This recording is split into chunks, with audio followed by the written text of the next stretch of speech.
This morning, I like to talk about some challenges and kind of strategies dealing with hypertension management. So, as you know, hypertension is prevalent worldwide. This is a cohort that published probably years ago in the circulation, highlighting that the estimated hypertensive patient worldwide pretty much in 2010 were 1.39 billion people. And you can appreciate that in high-income communities, it's way less than low to medium income communities. So pretty much this is what we're facing. Now, unfortunately, as you know, it's unbelievably common problem. Hypertension affects probably more than 1.1 billion people worldwide, and hypertension is the #1 reason listed for office visits.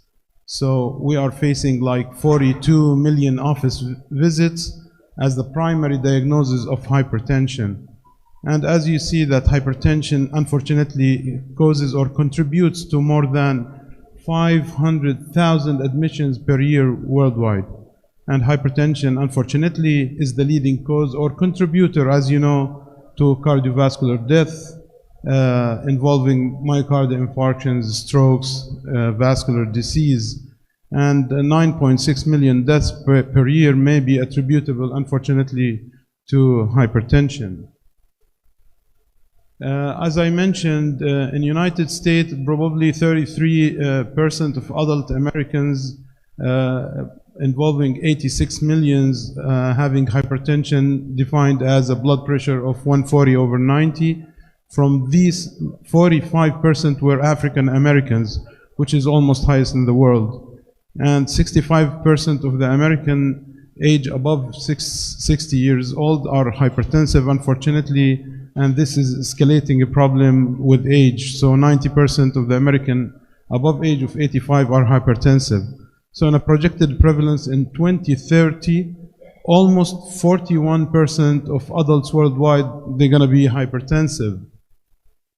Now, in my country, in Jordan, we are almost pretty much doing the same thing as the rest of the world. In 1995, we had a prevalence of hypertension in Jordan of almost 30%, but the problem is the awareness rate was like 38.8%. And in another publication, the prevalence is pretty much 32, and the awareness is like 56%. So prevalence rate was significantly higher among males, elderly, least educated people, obese people, and diabetic than their counterparts. Now, these are the real challenges that we're facing, that the awareness apparently is 60% of hypertensive individuals are really aware of being diseased, and the treatment is 50% of hypertensive patients who know that they are diseased, they are treated, and the control is pretty much like 40% of the treated patients are controlled.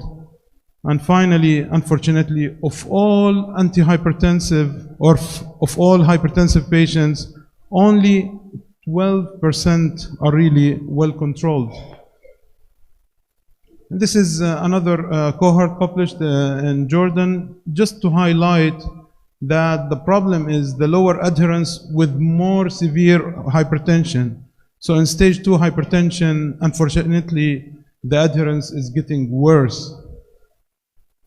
This is another cohort just highlighting how we are doing compared to the rest of the world, Arab countries in particular, just to show you the prevalence that it is in the Middle East is pretty much almost the same like the rest of the world. Now, what are the real challenges in managing hypertension? Actually, these included patient beliefs and fears regarding medication in general. So external barriers such as cost and experience of side effects, one of the problems. Something else is related to the providers. They also describe patients who misunderstand the silent nature of hypertension and how blood pressure medication function, citing examples such as patient who associated hypertension with certain symptoms. He only takes his medicine whenever he started to have headache, for example. So this is another problem that we are facing.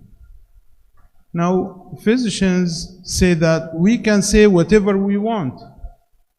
If a patient does not participate, whatever we say, unfortunately, is useless. So one of my colleagues said, I take my time with my patients, so it's hard for a doctor to explain an hour a patient that has multiple medical problems and see this patient in 4 to 6 weeks and nothing has changed and nothing has been done. So he's not taking his medicine, he's not actually obeying whatever instructions you're giving him.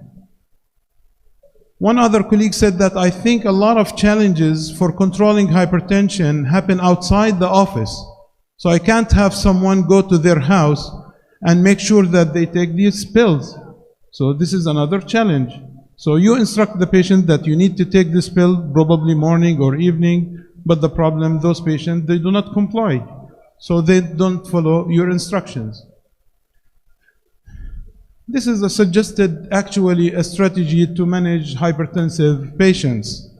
So the first thing, actually, which we call it the foundation, actually, of blood pressure control, is to actively engage and listen to the patient, considering their concerns and problems. And then there is a provider action. This is our role, is to educate our patient, is to build up a very good relationship with our patient, and then to find self-management tools in order to help these patients. But there are still other parts depend on the patient himself. The patient has to step forward, doing some lifestyle modification, and to be adherent to the medication, and overall we will get or achieve a better blood pressure control. Regarding the patient education, the providers mentioned education on a variety of topics, including hypertension as a condition, its long-term sequelae.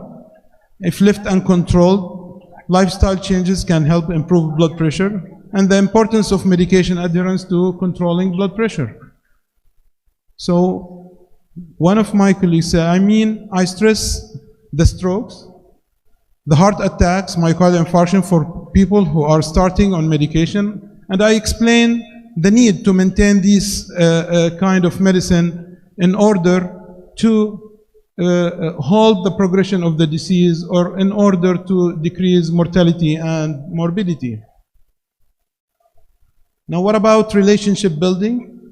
High control providers additionally emphasize communication as a factor in fostering a strong relationship with the patient, describing actively listening to the patient. It's extremely important, and eliciting his or her concerns about medication or about the disease. One provider summarized, a good communicator actually is a good listener. So one also mentioned that I think the biggest or the bigger impact would be contacting the patients at home. I'm quite sure that with busy, crowded clinics, we don't do that, but we can find assistant or physician assistant or a nurse that can help us doing such mission. Now, regarding the improvement of hypertension diagnosis by identification of different blood pressure phenotypes, it's extremely important. Although office blood pressure measurement is still most commonly used technique for screening and diagnosing of hypertension, it is intrinsically inaccurate and importantly influenced by measurement errors and observer's bias. Office blood pressure measurements also are affected by random errors. And these actually related to the fact that spot blood pressure during consultation does not actually faithfully reflect subjects' exposures to blood pressure load in real-life conditions, which has stimulated the introduction of out-of-office blood pressure monitoring methods, including ambulatory blood pressure monitoring or home blood pressure monitoring. So the combined use of office and out of the office blood pressure measurement actually allows identification of a number of specific blood pressure patterns, which I'm quite sure that you face it in daily practice. In untreated patients, these conditions are defined as white coat hypertension or masked hypertension. Now, in treated patients, these conditions are defined as white coat uncontrolled hypertension and masked uncontrolled hypertension. Now, there is a big evidence right now has been provided in this regard showing that both white coat hypertension and masked hypertension in untreated individuals and white coat untreated and masked untreated in treated patients are associated to an increased risk of major cardiovascular outcomes and hypertension-related hospitalization. This is pretty much to show or to highlight those untreated subjects and treated subjects, whether they have a masked hypertension or white coat hypertension, or those who are actually truly resistant uncontrolled or falsely related uncontrolled hypertension. So from a practical perspective, whenever ambulatory blood pressure monitoring is not available, I'm quite sure that actually it's not available everywhere, or difficult to access or not well tolerated by some of our patients, actually some of its advantages can be nevertheless obtained through use of home blood pressure monitoring. So this obstacle can be overcome. Average home blood pressure values are more reproducible actually than our office blood pressure and as reproducible as the average of the ambulatory blood pressure values or even better. The better reproducibility of the average home blood pressure levels is related actually to the inclusion of higher numbers of readings in its assessment. So indeed, home blood pressure monitoring has experienced an exponential diffusion in recent years due to the progression of technology leading to the availability of small, accurate, user-friendly, and relatively inexpensive blood pressure monitoring devices. So in most recent current guidelines, both home blood pressure monitoring and ambulatory blood pressure monitoring are recommended in order to improve the diagnosis and the management of hypertension, with indication to use them as complementary and not as an alternative diagnostic actually tool.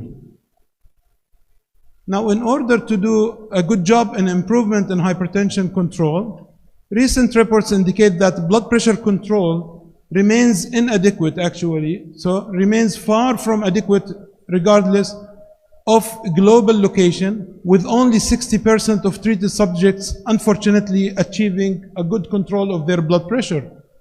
And the major causes for this failure apparently is poor patient adherence to the long-term therapy and therapeutic inertia, defined as a failure by a physician to titrate or modify antihypertensive therapy in the setting of identified poor blood pressure control.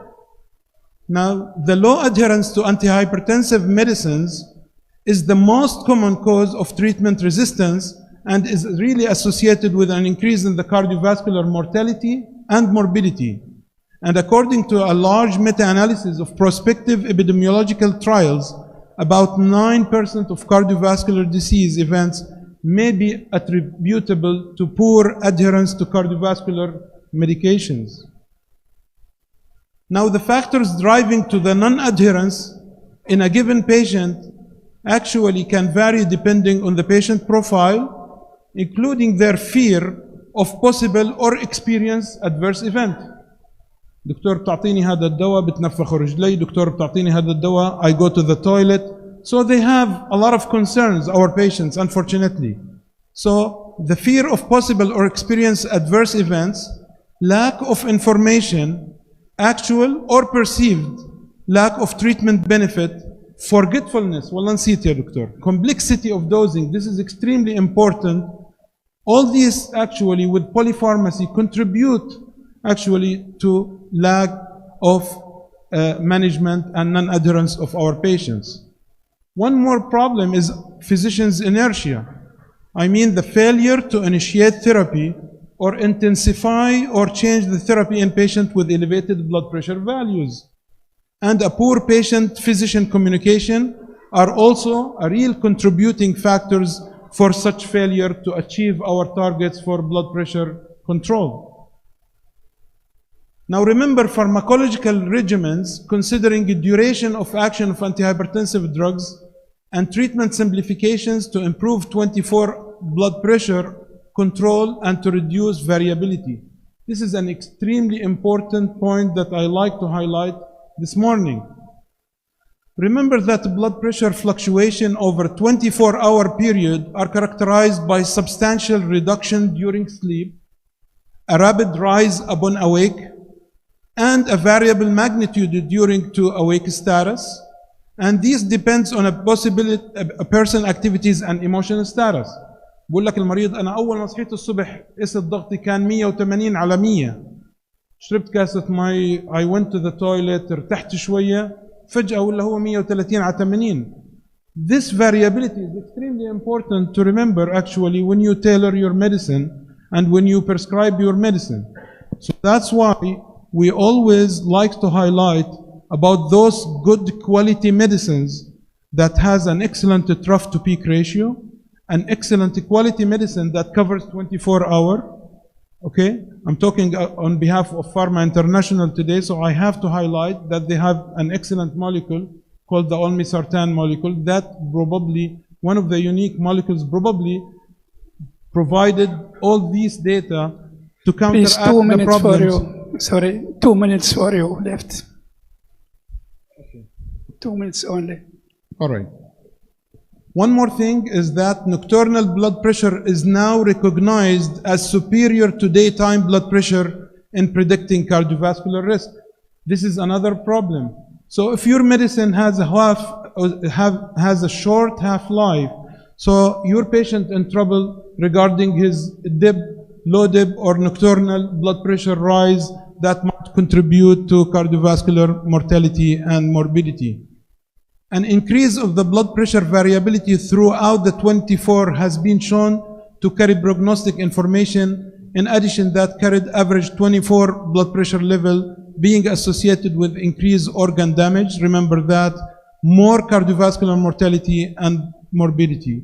The most appropriate agents would be those with a duration of action of 24 hours or longer, which can be prescribed as a once daily molecule without compromising blood pressure control at the end of the dosing period, thus preserving physiologic circadian of blood pressure pattern and contributing buffer short term of blood pressure fluctuation.